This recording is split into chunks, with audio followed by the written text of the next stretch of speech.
Stories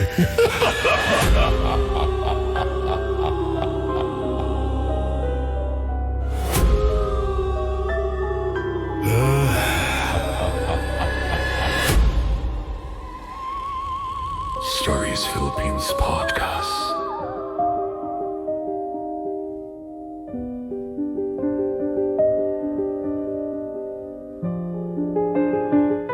There are nights when the digital glow is gentle, a balm against the shadows lurking outside your window.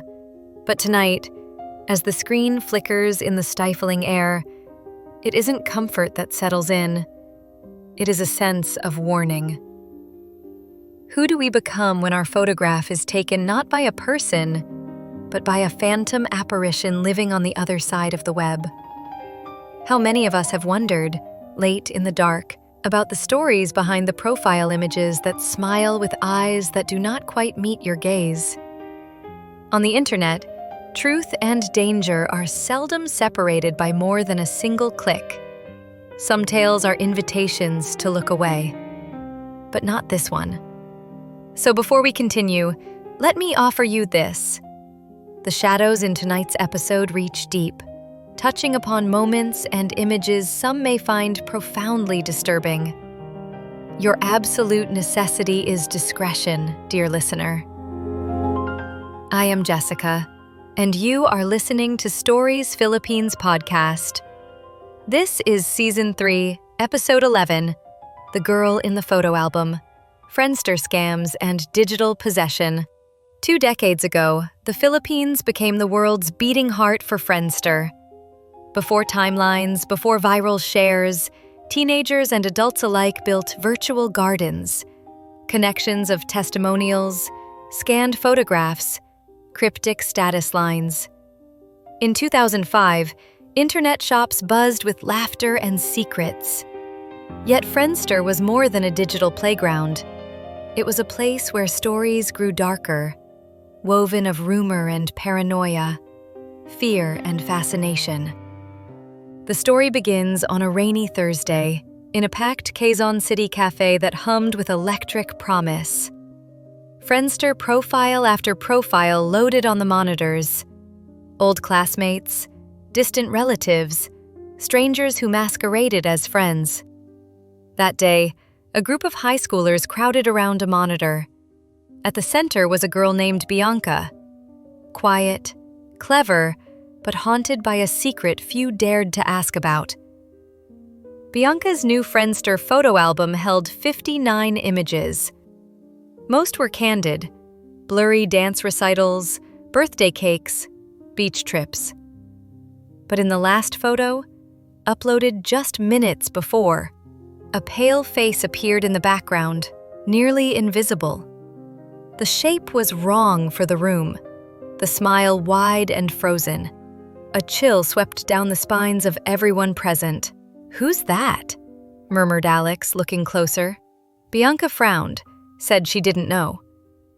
The group nervously laughed, but unease lingered. Weeks passed. The story of the ghostly face spread. Bianca's inbox filled with testimonial requests and chain messages. One chain letter arrived in the dead of night. "Forward this to 10 friends or someone you know will vanish. It happened before and it will happen again." Laughter and skepticism were the first responses, but some were not so sure.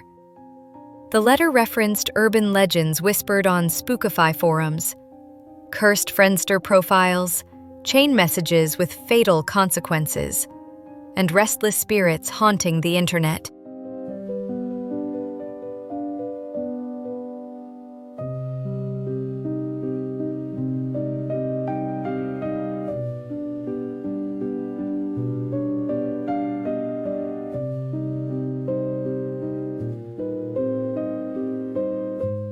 In those days, internet legend grew easily. One post on Spookify would claim that if you saw a second face in your Friendster profile, you needed to immediately delete the photo, block your most recent testimonial sender, and light a candle for protection. Forum users recounted harrowing tales, friends who became obsessed with a profile showing a faint, red-eyed apparition, or victims who received messages from accounts that never truly existed. One popular story told of the girl in white, a user whose profile photo changed every midnight, sometimes morphing to match a living person's image in uncanny detail. By 2005, Friendster's influence stretched from Manila to Mindanao, and digital horror soon became a national pastime. Stories snaked through schoolyards, internet shops, radio hosts, and podcasts. The thought settled. A chain letter was not something to delete, but something to fear. What made these stories persist? Scholars say fear is contagious, and nothing spreads paranoia faster than technology. The internet had become a vast, unpoliced echo chamber for terror. Some claimed the cursed photos were camera glitches. Others whispered about spirits eager for new vessels in the digital age. For a country already steeped in ancient stories of the unseen world, the idea of a ghost in the machine was an easy bridge to cross. The belief that a soul could be trapped or drawn into an object, an anting-anting, a mirror, or now a digital photograph, had deep roots in Filipino folk belief. These stories of digital entanglement have historical parallels. Throughout the 1600s, in parts of Europe and the Americas, people feared that portraits and mirrors could trap or steal the soul. A photograph, they believed, captured more than a moment. It captured essence. The Friendster profile photo became the modern equivalent, a potent, miniature representation of the self. To have that image corrupted or possessed was to suffer a spiritual violation. The terror was not just about a ghost on a screen. It was about losing one's own identity to the digital void. A viral thread in the Spookify Pinoy community recounted a tale of a college student named Gino, whose Friendster profile photo began to show faces that didn't belong. Gino, spooked but reckless, forwarded the chain as a dare. That night, his account was hacked and filled with bizarre images: an empty hallway, a coffin, then finally, a shadowy figure staring directly at the camera. Gino deleted his profile the next day, changing internet shops and groceries, unable to shake the dread that followed him. His experience wasn't unique. Hundreds of young people reported similar episodes of digital harassment and unsettling images, fueling the belief that a spectral force was seeking connection.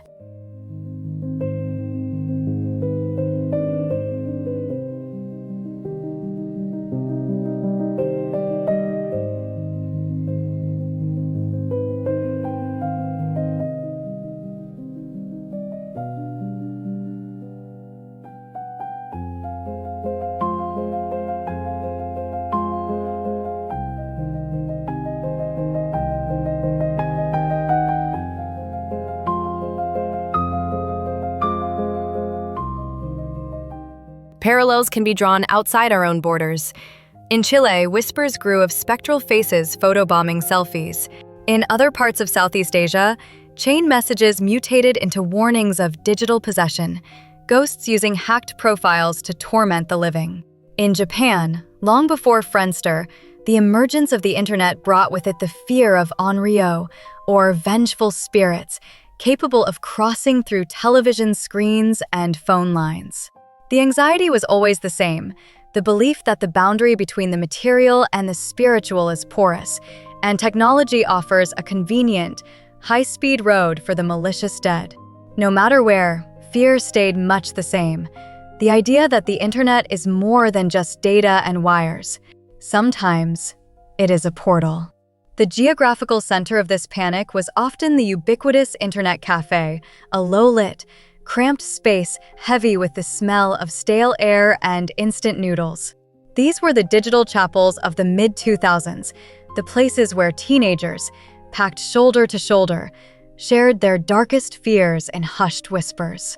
Imagine a cafe in the heart of Cebu City, rows of glowing screens, the rhythmic clack-clack of keyboards, and the tension of shared secrets.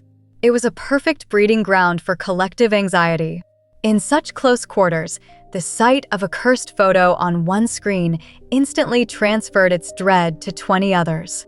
Modern investigators and skeptical bloggers claimed these Friendster nightmares were nothing but the folklore of a new era, a digital Aswang myth. The Aswang, a shape-shifting creature of Filipino folklore, changes its form to prey on the innocent. To many, the girl in white profile was the Aswang's digital adaptation, changing its photo to lure and harm. Some used image filters and metadata analysis, desperate to explain away the lurking faces as optical illusions or viral pranks. They cited a phenomenon known as pareidolia, the psychological tendency to perceive meaningful images, such as faces, in random stimuli.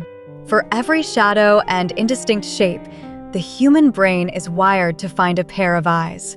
Yet for every rational voice, another emerged who insisted the danger was real, especially with the rise of fake accounts and malicious digital intrusions. These stories about cursed Friendster profiles and digital hauntings intersected with real scams. Fake accounts with stolen photos lured teens into strange conversations. Once, a popular story involved a doppelganger profile, a fake account using someone's real photos, but altered and captioned in sinister, taunting ways. Victims sometimes received messages, "I am inside your album now. You cannot delete me." Sometimes, images disappeared overnight, replaced with terrifying memes, chainsaws, empty chairs, faces from local urban legends.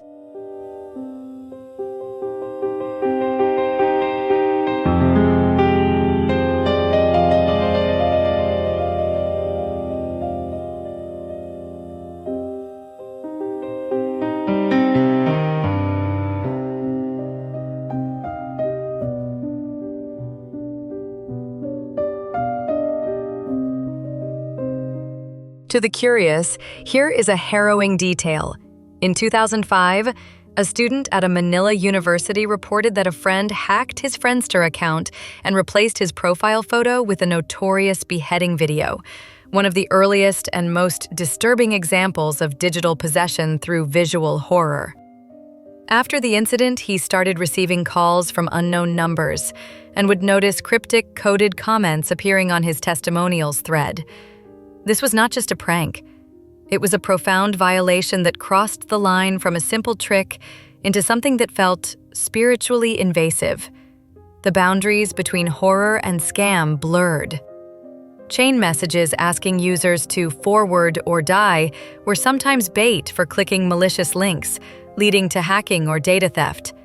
But every so often, the stories went deeper. Community moderators on Spookify shared tales of accounts that survived deletion, reappearing months later with new, untraceable images, faces obscured, sometimes with glowing eyes, sometimes blank, sometimes familiar. The belief among some religious communities was that these digital entities were not ghosts but demonic forces.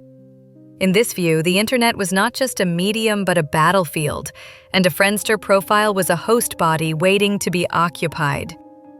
The chain messages were seen as spiritual contracts, forcing the recipient to pass the curse on or suffer the consequences.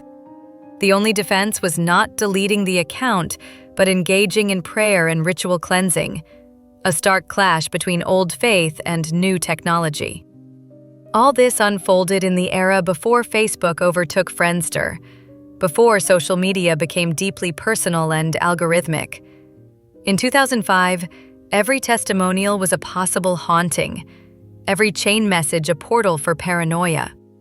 Even now, older Filipinos recall the unease of those days, the feeling that a profile picture was never just a photo. It could be a curse, a scam, or even an invitation for the supernatural to cross over. Today, we understand that the fear of cursed profiles and digitally possessed accounts was more than teenage drama. It foreshadowed the collective anxiety about AI, digital intrusion, and losing control of privacy. Back then, the horror was wrapped up in chain letters. Now, it comes with terms of service agreements and email hacks. Yet the stories persist. Why do faces appear where they shouldn't? Are they glitches, pranks, or warnings? Or do they remind us that even in a world saturated by screens, some mysteries refuse to be erased? As you listen tonight, remember, real horror isn't just what happens in the dark. Sometimes it hides inside your photo album, waiting for a moment to be seen.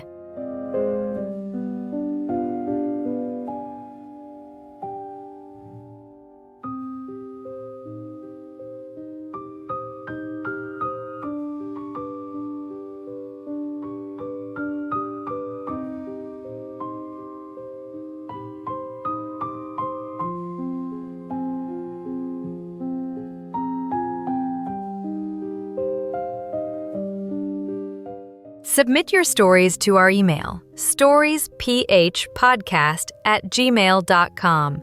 Find extended show notes, episode transcripts, and support options in the description. Access exclusive bonus content and early releases on Patreon. Follow us on social media for daily folklore facts, episode updates, and behind-the-scenes glimpses into the making of each story. Bianca never deleted her photo. Years later, classmates still sometimes recalled that day, the strange, inexplicable unease that hung in the air, the soft flutter of the cafe curtain as if moved by an invisible breath, the way the phantom face seemed to follow them into restless dreams and blank, waking moments. Maybe it was only a trick of light and memory, an odd alignment of shadow and reflection. Maybe not. The image persisted in conversations and in the margins of their recollections, stubborn and quietly insistent. And you, dear listener, how many times have you casually scrolled past a face that seemed a little too familiar, on a profile you don't remember adding, in a photo album you never curated? In the age of AI and algorithmic selection, what remains true about identity and ownership? Are we the ones who possess our digital selves?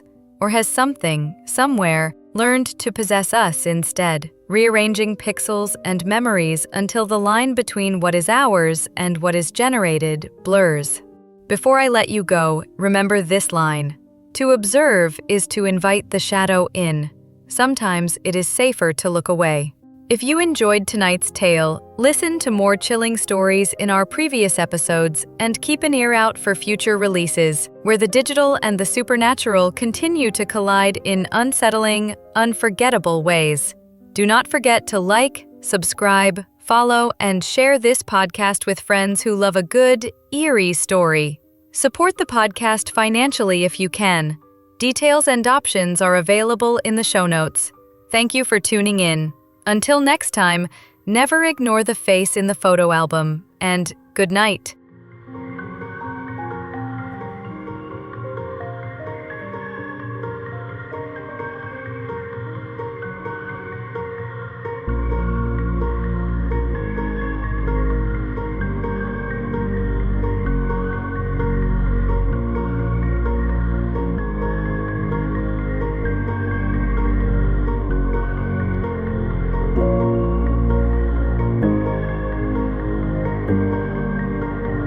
you